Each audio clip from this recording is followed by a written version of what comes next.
NRL Fantasy Buy, Hold, Sell Round 22. Welcome back, guys. Longy, Piers, and the Casual Athlete here to talk to you about everything you need to know for this week. Now, just a quick shout out to those of you with less than 2 trades this week. Ha! That's all I've got to say to you. Biz, mate, you're obviously not one of them. How you doing? Mate, how are you? That's not good sportsmanship. Come on, Longer. We've got to look after our brothers and sisters with less than 2 trades because it's going to go downhill real quickly. But good week for me, 1,000 plus, led by Jaden Campbell himself. Hey, look, I say it every week. He'll go 70 plus this week. It finally happened. There you go. There you go, all the haters. Jaden Campbell believers here only. So, big 80 plus score. Longy, you had an even better week than me. I think almost 1,050. You're really coming in hot towards the back end of the year. Yeah, man, 1,043. So it was a great week. And that was with saving a trade and just running Latu Finu on the end of my bench too. So I probably could have trade raged my way even higher as well. So no, I'm happy with it. I've jumped up to about rank 1,000 now. So I was about 3,000 5 weeks ago. So we're moving in the right direction. 5 trades in the bank. I'm pretty happy with the depth of the squad. I'll just make my moves and hopefully end up around that rank 200 mark. I do think winning overall might be out of reach for me. How about you, man? What's your end of season goal this year? Yeah, I'm kind of at the position you were a few weeks ago, around the 3,000 mark. Also saved a trade, played last year fine. It didn't go great for us, but I'm well positioned for a push. I think I've got a good squad and I've got 5 trades left, which doesn't sound like a lot. But then I see some of the comments with used all my trades this week, and I'm like, okay, wow. I'm sure when 6 players get rested in round 26, 27, I can make some ground. So I'm aiming for the top 400. Think top 200 is pretty much close to as high as I can get to, and I think definitely first is well out of reach this year. But hey, we learn lessons, we go back. So you go full pod mode. The average coach as well, by the way, they've got about 4.9 trades left, but that is blown up by some people at the top. So obviously, with mean averages, they can really blow out. So I think really the average coach has about 4 trades left. So guys, if you're in that spot where you got 5 trades, 4 trades, you feeling the pressure, just know that everyone else is in that same boat. And a lot of you guys too have had a bit of bad luck this week, and that's what's going to bring us into our buy of the week here, the antidote to Jerome Hughes' injury. We have Isaiah Katoa in the halfback spot. And this guy's been all the rage all year, but I think now is the time to bring him in. And I'm going to hit you with a few facts here. First one, Cody Nikorima returns. That is good news for everyone in Redcliffe. Isaiah Katoa, he gets his halves partner who has pure creativity but doesn't steal any kick meters. You got Herbie Farmworth as well. He gets that boost of Cody Nikorima, feeding him those balls and, making line breaks and giving Herbie the tries. Right, he's a selfless hero, but I think Isaiah Katoa is going to be that guy. 726K, priced at a 54, break evens of 50, so not really a factor there. His average is just under 60 points a game. Biz, how do you feel about Katoa? And if you were a Hughes owner, would you say he's the number 1 target for a trade? Yeah, I think, look, he's the only half that goes close to, well, he's not close to Cleary right now. Cleary is significantly ahead, but he's pretty much as good as it gets as the second half. I think that, look, it's just hard to look at Qatar being in Hines owner and just thinking what could have been. But they're at the same price. I know it's rough watching, but hey, look, Hines over the last few weeks has been better than Qatar. You didn't have the buy and scored that 90, but Hines has his buy coming soon. Look, Qatar is really interesting for mine. I think you've laid it out nicely. I think Dolphins are peaking at the right end of the season. There should be some upside in the way the Dolphins are playing. They're getting troops back. They're getting Felice Kafusi back this week. There are, obviously you mentioned Nikorima back. That makes a big difference because, with Sean O'Sullivan, he steals some of the play and touches away from Qatar. With Averillo, he's just not as much of a threat on the other side of the field. I mean, Averillo's playing really well. Don't get me wrong, but Nikorima was in really red-hot form before he went down. And I think Qatar has just shown that he plays really well with Nikorima, and I think he goes back to that 60-odd average. Look, it's tough to find players averaging 60 at this point of year. I don't need to make a trade this week, but it's tempting to bring in a player like that. So if you've got Hughes, I think, unless you're stacked with halves already, I think Qatar makes a lot of sense. And a lot of people, we've been talking about a lot of mid-range halves the last few weeks. We talked about Tanner Boyd, we talked about Lockie Galvin, we talked about Jamie Humphries, etc. They're all good. Like, they're going to give you like 45, 55, but Qatar can give you 60 plus week in, week out. So that's a very propelling argument for me. So I'm a big fan of this buy of the week. I will say too, we haven't seen the ceiling from Katoa yet. So 1 try, I believe, this year. Hasn't really cracked that 80-plus game yet. That is well within his capability set. So we may see that coming up in the future too. Now, Isaiah Katoa, that's a no-brainer, guys. If you have Jerome Hughes, look, Hughes, it sucks that he got hurt for you, obviously, but he's made 200K and he's now a straight swap with Katoa. You got to count your blessings, and sometimes you can complain. I think this is one of those ones where you just say, you know what, I had a good ride. Let's make the move. Next one here, if you are a bit poorer like me, and you're maybe a Fiketti owner, for example, and you're thinking, all right, I don't want to run Fiketti in my 17. I've got Kai Pierce-Paul. He's a red dot this week. Who do I sell Fiketti for at 520K odd? Lockie Galvin is looking right at me. And we've talked about Galvin a bunch. He was in the pods originally. He jumped to the bottom of the buys. He's now at the top of the buys. This is probably the climax that he's going to hit for this year. I would say next week, after raising 25K last week, playing the Tigers this week, a bit of a tougher run of fixtures after this week as well. He's probably going to slide off our buy list. But this is kind of that last week where he's below 500K. So you got him, pumped out of 55 last week, 142 run meters there. 250 kick meters. Those are both above what we forecast for him to get a low 50s average. So he may even push into the high 50s here. I think this is pretty much a no-brainer, man. Like, it's cut price. He's a pseudo keeper. He's getting hot at the right time of year. Yeah, 54 and 55 in his 2 starts at halfback. You nailed on the head. What I love to see from that 55 was the base stats. 250 kick meters. He's taking more and more each week. 145 meters game. Love that. Line break, but no tries, no try assists. Got to 55. I mean, he's got a smash matchup this week. We've seen Tigers leaking points, both real life and fantasy. It's going to be the grudge match. He's going to be up for it. We've all seen how these revenge games go. I think he could be in for a very big score this week. Look, we said he's only really worth the trading at this price if he's playable. I think the last 2 weeks has shown he's playable all right. And I think given that, how many trade, it's almost an interesting prospect. I'd say most coaches who are still bothered enough to even be watching this podcast this time of year have guys like Latu Fainu. The thing is, as we just said, Longy, even when you have a guy like Fainu as your 20th man, you really don't want to play him. And Fainu's not that much cheaper than Galvin, so it's almost tempting. And I'll get your thoughts if you're tempted by this, but it's almost tempting to just. I know we talk about not doing an NPR trade, but moving Fainu to Galvin, knowing that down the stretch when you do have to play him, it could be a 50 rather than a 20, is tempting. Now, I'm not saying I'll do it, but I get the logic. So I think Galvin has shown he could be a 50-plus scorer the rest of the season, and I think it's one that it'll be a very popular buy to start next year. Yeah, I'll just agree with you there completely. So if you're moving a guy who is a complete non-factor, 12 meter a game kind of guy who also doesn't kick, God, that watching that game really frustrated. I love Latu Fainu, but he pissed me off in that game. Just did absolutely nothing. And they got hooked for the last 15 minutes. But hadn't tried anything. It was really frustrating. So you got that versus Lockie Galvin, who he cops a lot of trash talk, but Galvin's a dog and he goes at it. He throws himself at it. He makes plenty of mistakes, but also he comes back and does a bunch too. So Fainu's got to sort of work that out because Fainu has a little talent, but just doesn't seem to have that mentality yet.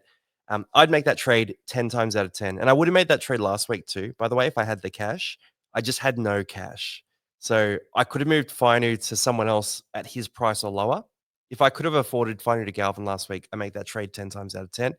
And if you're doing that this week, I'm all for it because you're converting a non-factor into a keeper. And the gap is only going to get wider because Fainu's sort of dropping in cash and, Galvin's rising there. So pull the trigger on Galvin if you guys can. But keep an eye on your depth at each position, right? So if you're trading a guy and you're leaving yourself with no cover at all at wing, fullback, and center, for example, and you've got 7 halves, I know you need extra halves because they all get hurt all the time, but you got to keep your depth as well. So just keep an eye on that there. If you're getting Galvin, you got to be conscious of the fact that you can't bring in too many halves. And unfortunately, the buy of the week, the cheapie of the week, and the pot of the week are all halves this week. So it's actually very, very half heavy. Now, different position here. The hooker spot, we've seen a few guys fall off. So Connor Watson was playing half most of last week after a rocking start. He was red hot. He got moved to the half spot due to a concussion. That kind of slowed his scoring there. We've seen Aaron Clark drop off. He's sort of 47 last week, a 50 this week. The minutes are sort of starting to slide. The cramps catching up to him. Blake Brayley, he's been on fire, but a bit quieter last week, a 53 with a try. It now becomes Harry Grant's season with Jerome Hughes out. And what we saw from Grant was he was on -1 after 20 minutes of that game. Now, in the second half of the first half, Jerome Hughes goes down.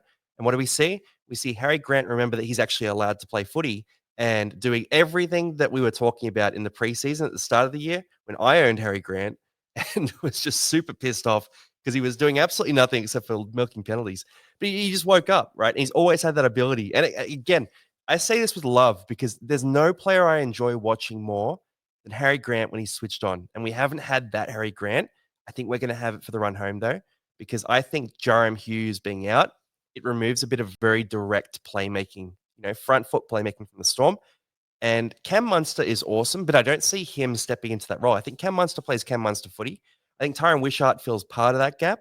And I think Harry Grant fills the other part of that gap. So I think we see Harry Grant holding the ball a lot longer, running the ball a lot more, and being the playmaker a lot more too. So Harry Grant could be on a hot run to finish. I wouldn't be shocked at all if it's like a 65 average for the last 6 weeks. Yeah, I think great. Like, you nailed the analysis on the head. I only got 2 points to add. I think with Grant, I spoke about last week. He's not a buy for me because he wasn't guaranteed 80 minutes. Now, there's no guaranteed 80 minutes still, but Wishart coming onto the starting side eliminates a big hurdle on the bench. Like, Wishart's a guy who was really key for them last year, and they wanted to give him some sort of minutes. It's not the same argument with Wishart starting now. So there's a higher chance with the Storm fighting for that top spot that Grant now sees 80 minutes week in, week out. So that is a big plus. And obviously, like Longy, you've said it a few times already, that he played awesome once Hughes went down. The other thing is it's not related to Grant. And I don't know if it's in the section anywhere, but I think Wishart coming into Hughes' spot downgrades Eli Katoa, which was another strike weapon for them, right? So I think that what I'm saying is that puts a lot more onus on Grant. And we saw that last week that he was in everything. So I think those, adding that on top of what Longy said, like there is a chance, like you said, Grant goes back to the old days where he's a 60-point player. And I used to love Harry Grant as a fantasy player. Like he's a guy that made 50 tackles and had significant attacking upside. And at least back then had more of a kicking game. We could see that come back too. Like with Hughes going down, Hughes over the last 5-6 weeks was doing 500, 600 kick meters a game. Wishart doesn't have that level of a boot. So Grant could take some of that as well. So it could go to Munster, but I don't think it'll. I think it kind of gets split between the three. So I just want to say, Wishart, by the way, he's cracked like 200 kick meters once in his career. I was having a look; it's very low, that count. Yeah. There. So yeah, I agree with you there. Wishart and Munster are more like running halves these days. So Grant could get a huge uptick there. I'm not saying he will, but he could. And I think at 650K with his pedigree, he's still young as well. He's not like in the decline of his career. So it could be exciting time for Grant owners, all 0.1% of you. Yeah, and obviously, I do hope it goes to Munster, by the way. But I had a look at the numbers, and Munster doesn't really get an uptick when Hughes is out. Like, there's not a big change for him. Munster's game is built around running the ball and attacking opportunities. Like, that is all he does. So them being good in attack is actually the good thing for Munster there. Whereas for Grant, like you said, it's all about volume, it's about intent, and it's about responsibility. So if you want Grant, I'm all for it. I think it's a great shout here. Now, I jumped on Grant first, so I'll throw Isaiah to you, Biz. What do you think of this? I mean, are you worried at all about the 70 minutes last week? I was going to say nothing's really changed for him, but the fact that 70 minutes. But look, they blew the Tigers apart. But the problem is the rest wasn't the last 10 minutes. It's kind of the middle 10 minutes when the game still. I mean, I'd say it was like early second half. It was 18-2-ish at the time, so the game was definitely in the balance, or was close to that scoreline. And I think that's probably going to happen. Like I think with Penrith storming home, and until there's tougher matchup where the game's really close, and I think 65, 70 minutes. The problem is even if you take out 10 minutes, Yo probably is still a mid-55s guy. So I think you talked about it last week that if you want to have a pod, you'd go someone like Hudson Young or Blake Brayley over an Isaiah Yo with a ceiling. I think last week, 70 minutes illustrates that that's very viable, right? Like, so Yo is probably I know he scored 70 odd last week, but if he's playing 65, 70 minutes, then that probably makes him on average for the rest of the year, like mid-50s scorer, right? So there's a lot of guys who can be a mid-50s scorer in this league. We were buying Yo because not a lot of guys can be 60 scorers. So all of a sudden he's at 720K, he's back in the pack. I think he's still a good buy. But, at this point of the season, unless you're trying to solidify like a top 100 position, I'm liking Katoa more. I'm liking Harry Grant more. I'm liking Hudson Young more. So, because there's a chance Yo gets a proper rest at the back end of the season as well. I think it's less likely this year since he had that rest the week before last, but not as much of a smash hit as we thought last week, given the 70-minute performance. But it could go back to 80 minutes this week. I don't know. It's a hard one to predict. But 70-minute Yo is still a great Yo. You raise all the right points there. I'm with you there. I bought Yo last week just because I like Yo. I'm not close enough to the top that I'm anti-potting Yo, right? If I was rank 100, I'd be rank anti-potting Yo and doing something silly. But at the rank I'm at, I'm just trying to make some good ranks at this stage. So I stuck with him. But I will shout out Isaiah Papali'i on the bench, Liam Henry on the bench, and Patea, who was fantastic through the origin period, is on the bench as well. Sorensen yet to return too. So there's plenty of guys in that team who can command some minutes. And even Lindsay Smith, he can sponge up those minutes as well. So plenty of guys who can spell Yo, and not a lot of reason why Yo has to play 80 minutes. Because it's very different to, back in the day, they had Fisher Harris in that prop spot instead of Lindsay Smith. Very different guy to Isaiah Yo. Fisher Harris he's a straight up and down prop. He didn't usually play more than 50 minutes. He played 2 stints, 3 intense. Lindsay Smith is Isaiah Yo, but without the ball playing and, just a bit of a different play style. So Lindsay Smith can stretch up to 70 minutes without a lot of effort from 50, right? So it's a very different situation. So anything you've seen in the past it's just not relevant to right now. Like, they're very different. The good news for us though is teams like the Warriors, the Broncos, all those teams that are in that sort of top 4 hunt, they are absolutely throwing games and doing their best to make sure Penrith get into the top 4. So Penrith will be playing for a top 4 spot right up to the end, as long as those teams keep on throwing them away. So yes, I'm a bit pissed off at the Warriors for throwing games to let the Panthers get into the top 4. I love my Wars and I hate the Panthers, and I just don't want to see the Panthers win the comp again this year. So come on, Wars, wake up. Although it's probably not going to be good this week because they're missing a bunch of troops. Now, Hudson Young's the last one here versus the Dragons. Here's a threat to you. Would you captain him this week? I think he's going to be up against Michael Molo, instead of Jaden Sewer. Is it completely insane? Like, if you were, let's say you were really looking for a pod, or you're a real outsider in a head-to-head matchup, would you think about this? Yeah, I mean, what I liked about Hudson Young last week, in a low-scoring game for the Raiders, he still had a mid-50s score when, we saw Newcastle just completely fall asleep in the second half and fantasy scores just went down the drain. That's what I like to see for Hudson Young. In terms of looking at him in a captaincy option, you want to see the floor that is still high. Haas was a terrible captaincy option last week, but it was still a 55. It wasn't a 25 or 30. So I could do it. Yeah, I think 2 things with the Dragons. One, they're not the best defense. So there is attacking upside. But on the flip side, they're a very conservative footy team who love to play through the forward pack, and they keep the ball in play. So you'll see that, we talked about it earlier in the year, guys like Toby Couchman, Dylan Egan, even Michael Moller to extend, they have such high PPMs. It's because Dragons, they don't waste that 80 minutes. The ball's in play. There's a lot of fantasy points for the taking. I think Hudson Young could be for a big score, and I'm loving the fact that he's offloading, he's tackling. We have always known that he's been a wrecking ball of a runner.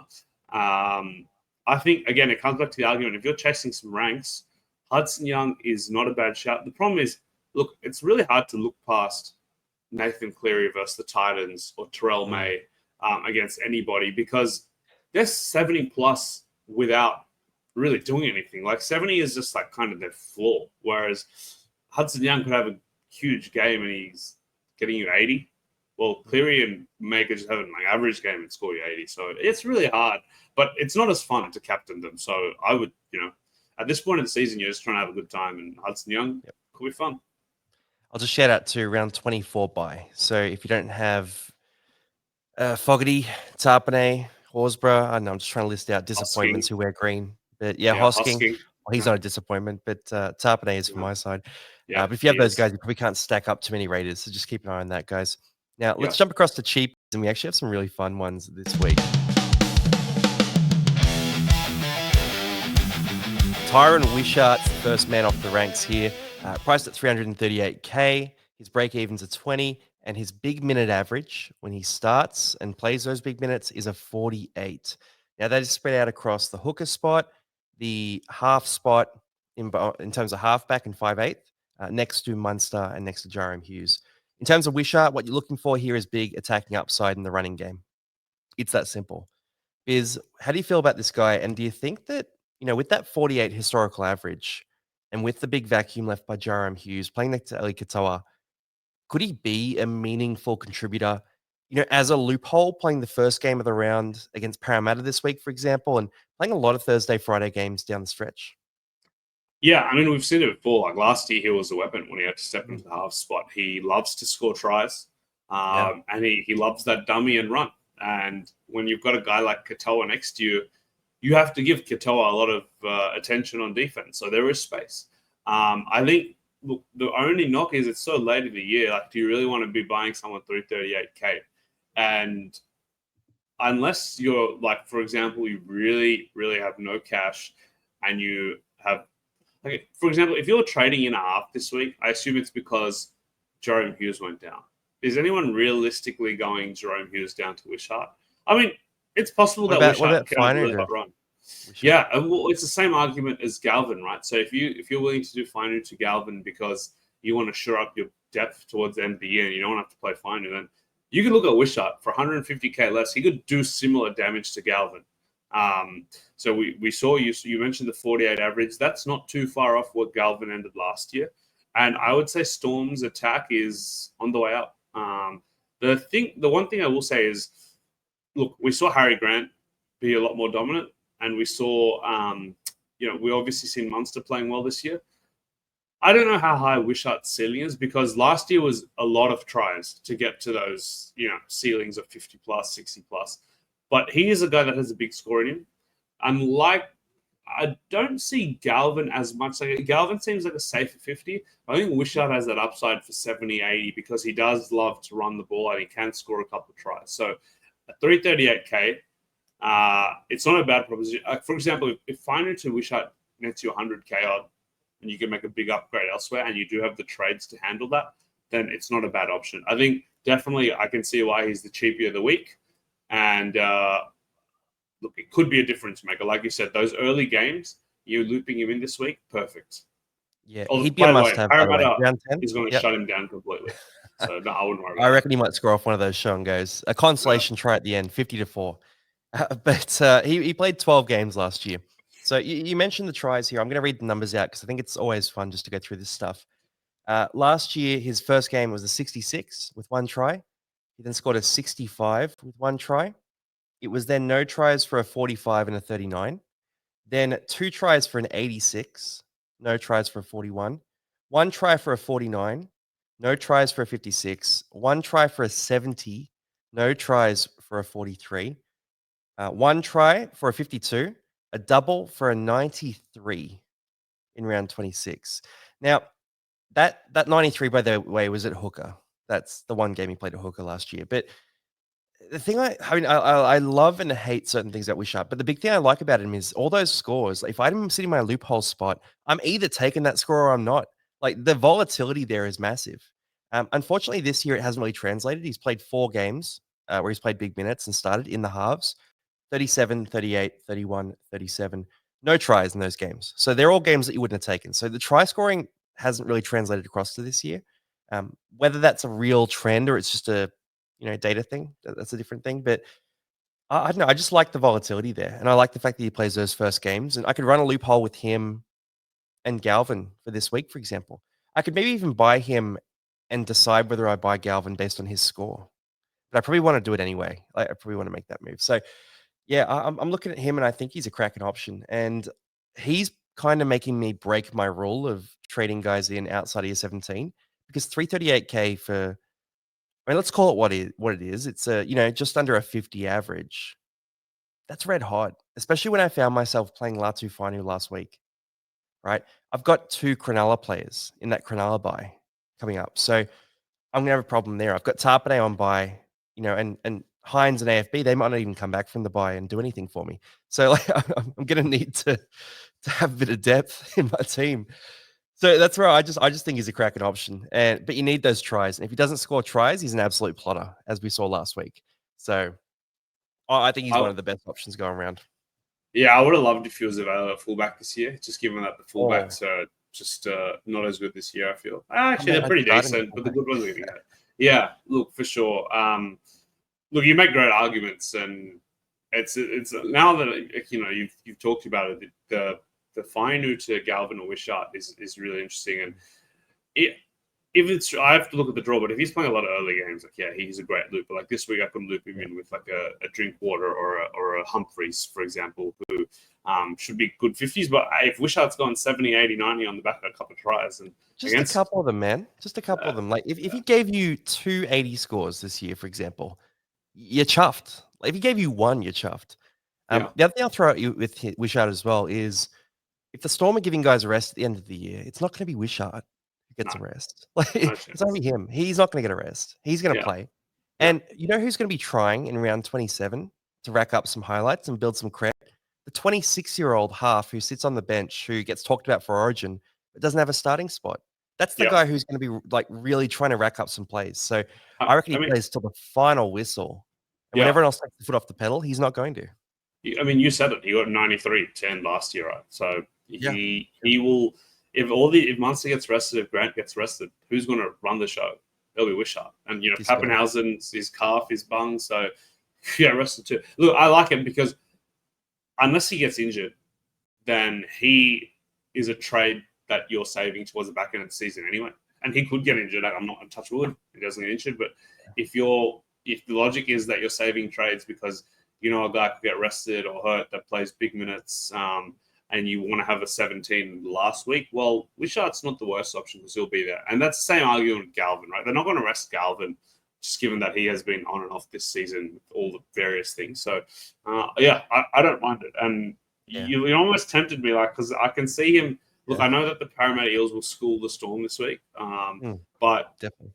there's some weaker edge defenses that he could exploit here. Like, well, I have seen lazy couple of edges just arm grab here and there, especially if, no offense, if Kelmar comes into the starting side, there's a chance for a few tries there. And we We let saw it. Adam Reynolds. We Adam Reynolds saw, sort of 60 meter try against us, mate. So that was an intercept. Well, yeah. Wishart seems like he can go intercept, and he wouldn't struggle as much. So yeah, look, I feel Yeah. yeah. Look, it's a stat profile, man. I mean, Yeah. there's different kinds of halves. Like I really enjoy.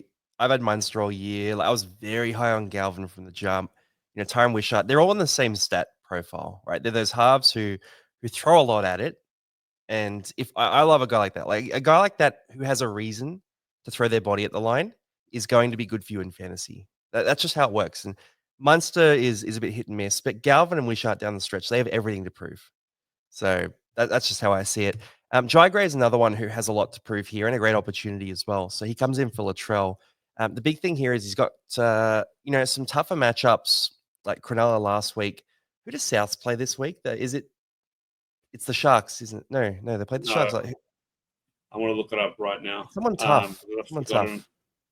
I should know He's this got. because I have Humphreys and I was excited. I thought it was a tough matchup this week, and it gets hard. It gets easy. It's a rough few fixtures up until up there by. I think he's got.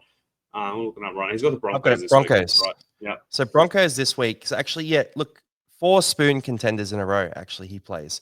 So the Broncos lost to Parramatta last week. So I'm demoting you guys to spoon contenders, and then Titans, Eels, Dragons. Then a bye, and then the Roosters round 27, who are probably going to be fighting for a spot, so not a great matchup. Latrell could be back round 27.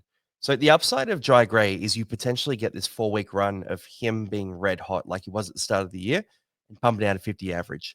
The downside is he may be useless round 26, 27. There's a good chance that he is totally useless in those rounds. So if Latrell comes back.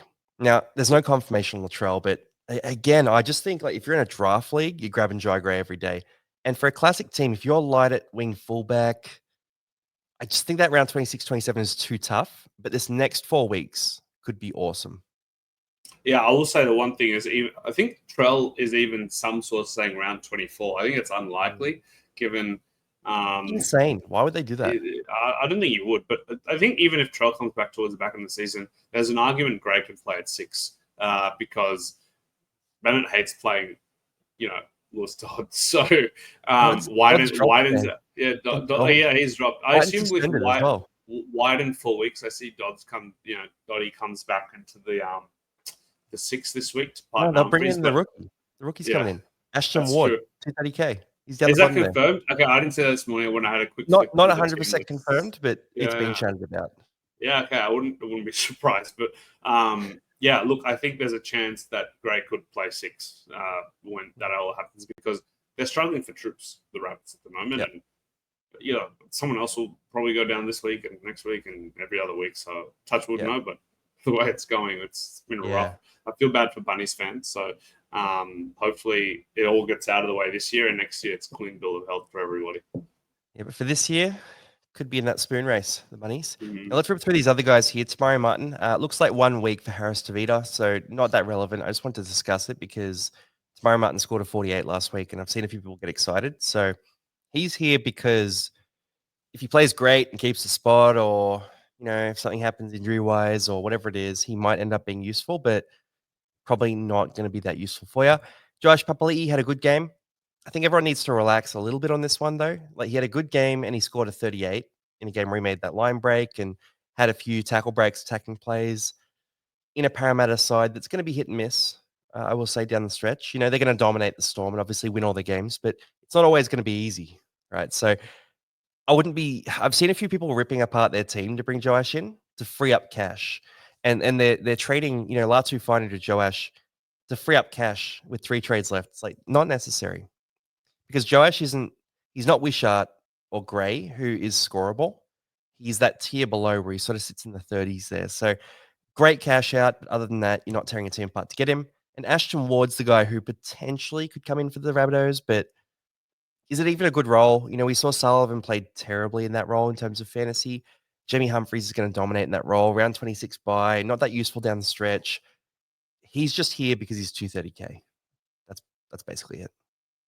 Yeah, I think that's it. Like, Bunnies going to have a great draw, but I don't think it's the time of year. I think it's on this list. It's Wishart, Gray, or bust. Yeah, Wishart especially. Let's go Wishart. Now we'll jump across to the pod of the week. Queensland legend Tommy Dearden comes in as our pod of the week. 673K, priced at a 50. His average this year is a 50, but his last 3-round average is a 74. Hasn't gone below 60 since he won that Origin decider, and his aura rating is at 100%. So Tommy Dearden, Biz, mate, I can see you sort of cringing there. But what do you reckon of Tom Dearden? Yeah, look. Let's say you didn't have Drinkwater, the round 27 buy wasn't a big factor.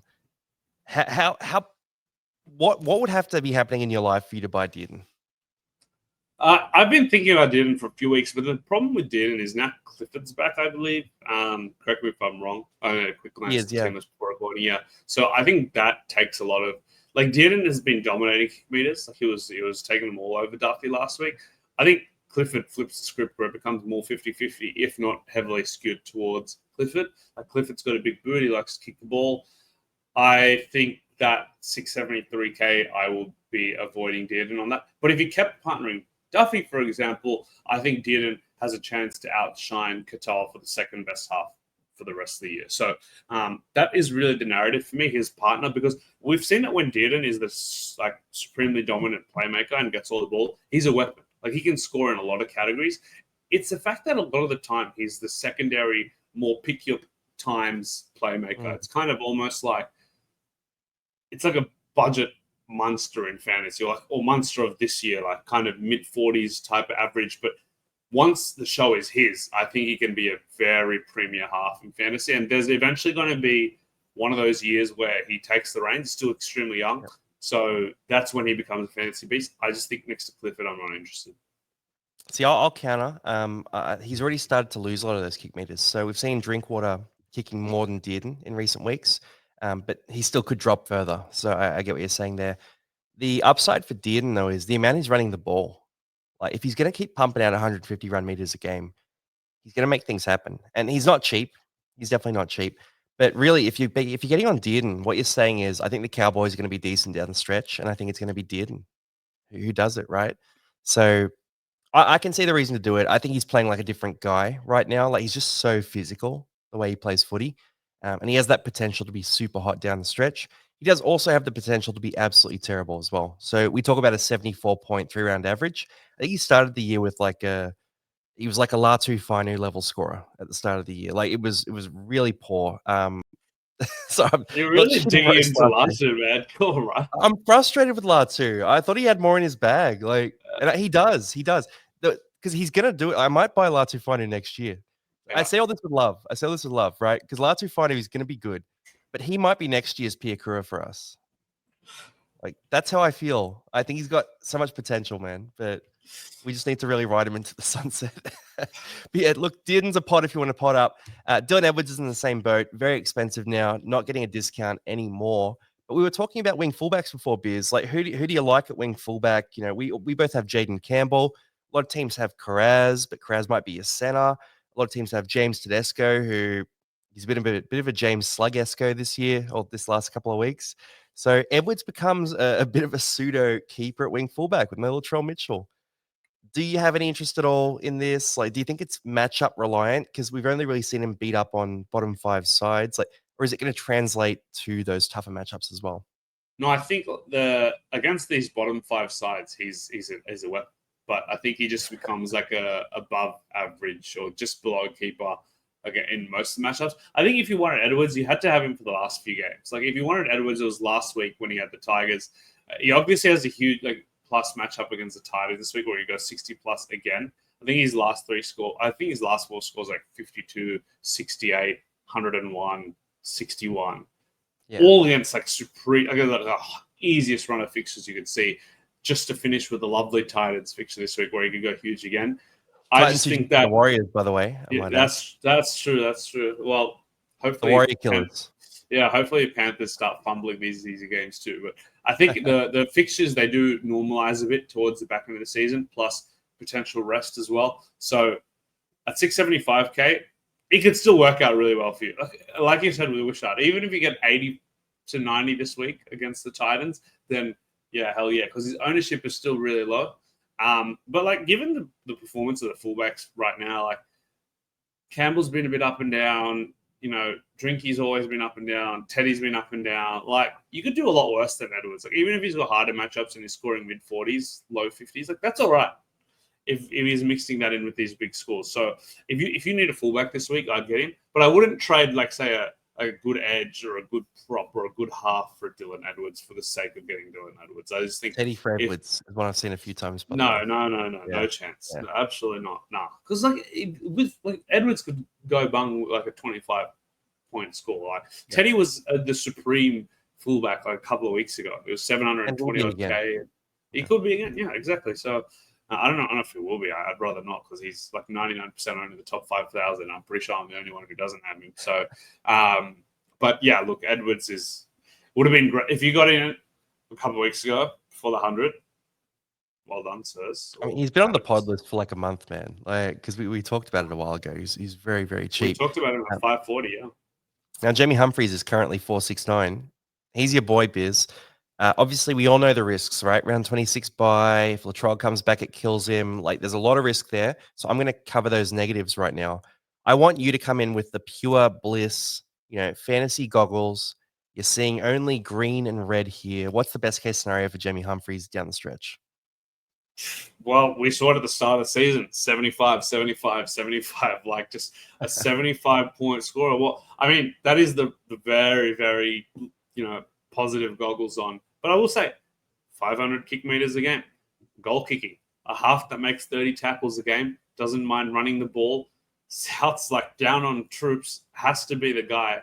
And Wyden out for 4 weeks. We talked about a couple of weeks ago that the only knock on Humphries was Wyden can kick a lot of the ball. I don't think whoever partners Humphries is going to be touching the ball much here. And I think, Wayne Bennett's game plan, if it's Lewis, will just be like, go make your tackles, don't touch the ball. And legitimately, I think Humphries could be in for. The problem is like the goal kicking is not worth that much to the Souths right now, given that all their attacking matchups, man. Like they're good all matchup, the same as them on the table. Bottom five. Yeah. That could happen, but yeah, I think. Look, I think Humphries is definitely a solid low 50s, mid 50s guy in this position. But I think if Souths can make the most of that run, we've seen that he does have the 75 in his toolkit. Like I think his first 3 or 4 scores were 70 plus. So, and he's pretty good when he does a stint at hooker as well. Like I think he played a half at hooker a couple of weeks ago and he made 45 tackles. So he loves tackling, which is what I love to see from a half. And I think it's an interesting one because I've pointed out the positives, you're given about a negative spin. Galvin or Jamie Humphries? Ignoring the bye, who is a better scorer run home? The buy is really hard to ignore. You can't ignore the bye, so that's an obvious one. But like say for example, Jamie Humphries is not in your 17 week in, week out, you're fine to have him as your 19th. Let's just say the buy doesn't exist. So if the buy was out of it and Latrell was out for the year? Yeah, Latrell doesn't come back till, say, last week of the year. Oh. Okay, fine. Latrell's out for the whole year. Latrell's out for the year. So let's give every assumption to Humphries. If that was the case, I would go Humphries over Galvin. Just because he is such a dominant scorer without really doing anything impressive. Like he can pump out like a 70 without doing anything at the start of the year. And and then he was throwing on these awesome plays on top of it. Like he can field goals and all that sort of thing too. So if those were the cases, I would go Humphries. Now, if you just threw in the buy, but still you told me Latrell was gone for the year, it becomes very close. And if you bring it back to reality with those two things, then he becomes potentially a non-factor for you in the last, 2 or 3 rounds of the season. That's the issue there. And they're the rounds I'd really need him, right? Mm-hmm. So that's kind of where I sit on him. I've got him ahead of Tanner Boyd at the moment, though. Like Tanner Boyd, there seems to be a bit of pressure on his spot. Tamari Martin now gets to have a tryout on that spot. And, Tanner Boyd's scoring hasn't been that impressive. But Jamie Humphries, I reckon he can go 75 this week. I think he's pretty hot option there, but I'm probably not going to buy him because round 26 is when I'll need him. So yeah, that's where I sit. Yeah, I don't know if I'd be buying Humphries. I bought him a couple weeks ago. Like got a 50, got a concussion. Let's see. Hopefully a big score this week. He'll be, if I don't get Wishart, he'll be in my weak spot. Yeah, he hasn't really shown the attacking stats. That's my He's not been scoring those because we saw in the preseason with Charity Shield. When he came on for the second half, like 2 big tries just running through. That like he has that potential for a huge score. So does it happen? Like because these are softer matchups, man. Like these are matchups they'll be in. Wait, stop it. Maybe not Broncos. Sorry, my dog's scratching at the door too. So look, it could happen. I bring our dogs up at the end, by the way. All right, done. Get them up. Yeah. You've got some more pods here too, by the way. So Hopgood, Michael Molo, and then Reece Walsh and Brian Tor. So Hopgood, Joel Molo. So Hopgood's around that 510K. Joel's about 540. Molo's about 470. All these guys are just getting more minutes due to injuries and other things. So Hopgood's getting more minutes due to Parramatta's sort of situation. Joel, there's no Tino at the moment. Dog barking. It's definitely coming through the microphone. And Molo replaces Jaden Sewer. Now, Molo's played 1 game in the back row, and he averaged 62 across 1 game. So we could say that he's a 62 average going forward, or we could be a bit more normal about it and just say, hey, that's probably going to moderate a bit. And, maybe he won't make 50 tackles and miss 0 every single week. But it was a very base-heavy game. Like it was 49 tackles, 115 run meters, 1 tackle break, nothing else. Yeah. Right. So it looks good, but then we've seen Toby Couchman in that role not average 60 or 55 or even 50. So, I would just moderate expectations on all these guys. There's a chance that one of them flukes it up and absolutely kills it. But when you buy players like this, there's also the chance, especially considering they're all in bottom teams, there's always the chance that in the last round or two, they get a big rest and some rookie gets a run and this and everything else goes wrong and they just sort of fall off a cliff. Like we saw, Koloamatangi last year, for example, those last couple of games, hopeless scoring because South Sydney were off it, right? And they were just giving other guys a run and the intensity was off there. So these guys are all big upside, big risk, and priced appropriately, in my view. Yeah. On the flip side on the Keon comparison is Keon was kind of run down by that end of the year, whereas I'd say that these 3 have not been particularly grind and big minutes for the whole year. Like Hoppy's been playing 30, 40 minutes. He's fresh. He'll want to show that he's still that origin player that he was last year because he's had a objectively bad season. Yep. And 2 big-minute games in a row. Scoring profiles and followed. Joel, if I'll just quickly touch on just because I owned him last year, he's a fun pod. Like, no one ever owns him, even though he can crank out 55 when he's getting big minutes. 65 minutes last week. 62 last week, I think. Yeah, 62 and 65 or something. Yeah, 65 minutes last week without Tino. Could keep going. And Molo is like the Sonny Luke of last year when you're like sorting by averages and you see a random guy there. Is like, why is he up there? It's Michael Molo. So yeah, look, I kind of hope. Like, I don't want to wish bad on a guy, but I'm kind of hoping for some low fantasy scores because I want to get him out of my top 10 averages that I always sort by because it throws me off. But yeah, we can quickly flick to Reece Walsh and Brian Doyle. And look, Reece Walsh come back and he's just been a 50-point guy and could have had an even bigger score last week if it wasn't for the offside. Thank God for that. We needed that, bro. We needed that. Thank you, Reece. We're not winning many games lately, so yeah, I love you, Reece. But look, I think he's kicking more than he was before. I think Ben Hunt going to 9 means that Ben Hunt's doing very little playmaking. He's just kind of tackling and running the ball here and there. We've seen how good Walsh is next to Ezra Mam already. So I think all that thesis is playing out exactly as some people hoped, that when Mam came back, Walsh becomes back to his old self. I think Walsh next to Mam is like a low 50s average, and Walsh next to Hunt is like a 30 average. So that's the thesis, and Broncos need to keep winning. They don't have any buys left, and that Parramatta loss would have set them back. And now Penrith are red hot. They're going to have to keep winning, and I think Walsh will keep scoring pretty well. I think he's at a bit of an odd price now, just given the names we've spoken around him. Like, you got to compete with Jamie Humphries, you got Lachlan Galvin, you got Wishart, who can all kind of score in that low 50s. But I do like Walsh, and then I'll let you speak on them too. But Brian Doyle, he's an interesting one because Panthers are red hot, but it's not translating for Doyle. Like, it's actually going to Jenkins. So I don't know if that turns. Or Doyle's just been playing pretty hurt the last couple of months, like through Origin and post Origin, and like just a lot of knocks. That might be something to do with it. But there's also he could go on a Dylan Edwards like run, especially again like starting with the Titans this week. But again, I'm not particularly that interested in Doyle and with with a bunch of these other guys available at that mid-range price. But let me know if you think differently. Yeah, I'll quickly touch on prices as well. So Walsh 540-ish, Doyle is 490. Okay, right. So I've just put him in 520. You covered Walsh perfectly there. He's a good pseudo keeper. If you ask me today, do I want Walsh or Drinkwater in my team? I'd probably take Walsh over Drinkwater, but it's not worth a trade for me. So I'm just not going to get Walsh basically. When it comes to Tor, just quickly on him, he has scored like 1 try since round 3 or something ridiculous like that. So basically just a no try run. That turns around quickly. That turns around quickly. So we saw, Zach Lomax, for example, has 5 tries in his last 4 games. He was on a run of no tries for a long while there. And, he's a fellow Origin winger, right? So I think that Origin series does take a bit out of them, especially on the wing there. Especially with those two, how much they run the ball into set defensive lines. So Brian To'o, there's no guarantee whatsoever that he will turn it around, but every year he turns it around, and every year he ends up at that sort of close to 50 average.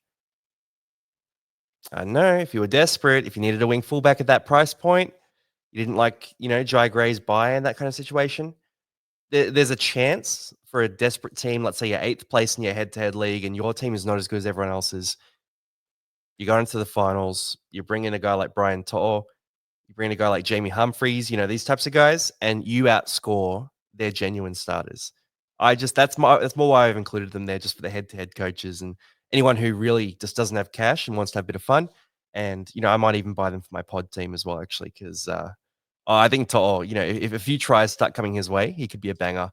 Now, we'll quickly smash holds and sells. Let's just take turns on these here, Biz. So I'll talk Aaron Clark first. So minutes are dropping down a bit. Had about 50 minutes, 50 points last week. The week before was about 60 minutes, 47 points. What we've seen is at the back end of games, he's getting cramps. So those big minutes, those really big minutes, like 70 odd, I think it's a bit too much for him.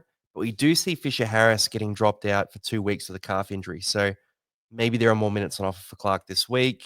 You never know what happens. But I see his range as really like the bottom of that range is a 50.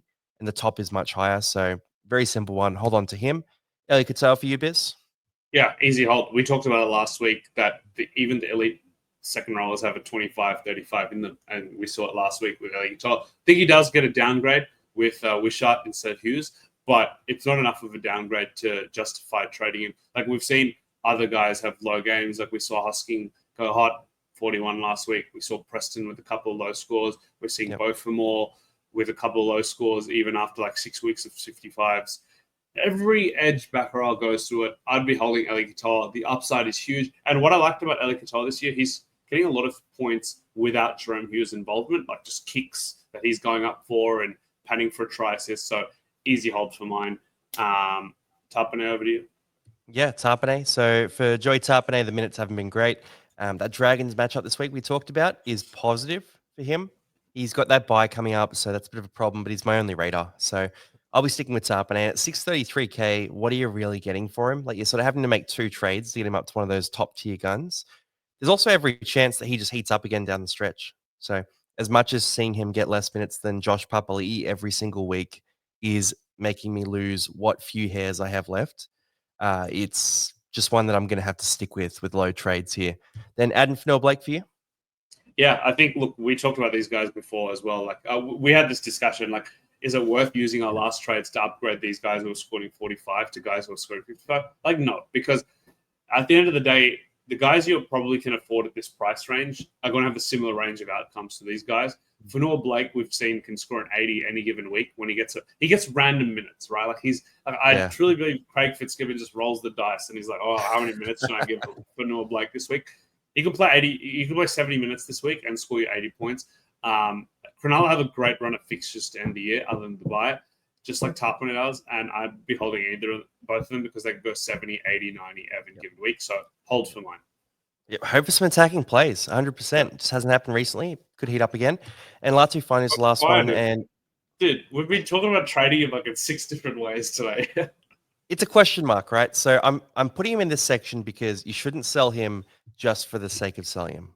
So don't move Latu Finu just for the sake of moving him.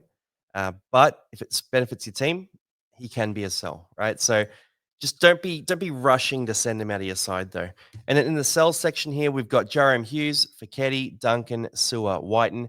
Some straightforward ones here. I put the question mark on Whiten because before we started recording, it wasn't exactly confirmed, but I thought he might be charged. He was 4 weeks.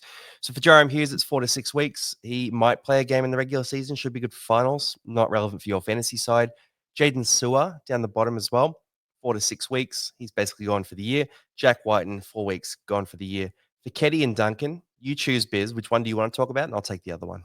Well, you have Fiketti and I had Duncan, so you start with Fiketti. All right, cool. So Fiketti, named on the bench this week. Reserve grade numbers are about a 40 average at lock and about a 40 average in the second row spot across about 75 minutes. So you could see him go to the bench and be like, oh, well, maybe his PPM increases playing in the middle. 40 minutes in the middle might be enough. It's not. He's not that guy. He was fantastic for us in the 80-minute role. And if he plays 80 minutes in the second row again, he'll be on my team again next year. But at this stage at 524K, you can trade him for someone meaningful like a Galvin, and you can actually pocket a bit of cash. It's a no-brainer to me. So I think you move Fiketti on. He's done a great job for you. You say thank you for the, 160K that he's made us, and you move on with your day. Now, Talis Duncan from you, 30 points in the center spot and named there again. Yeah. Is there any of this?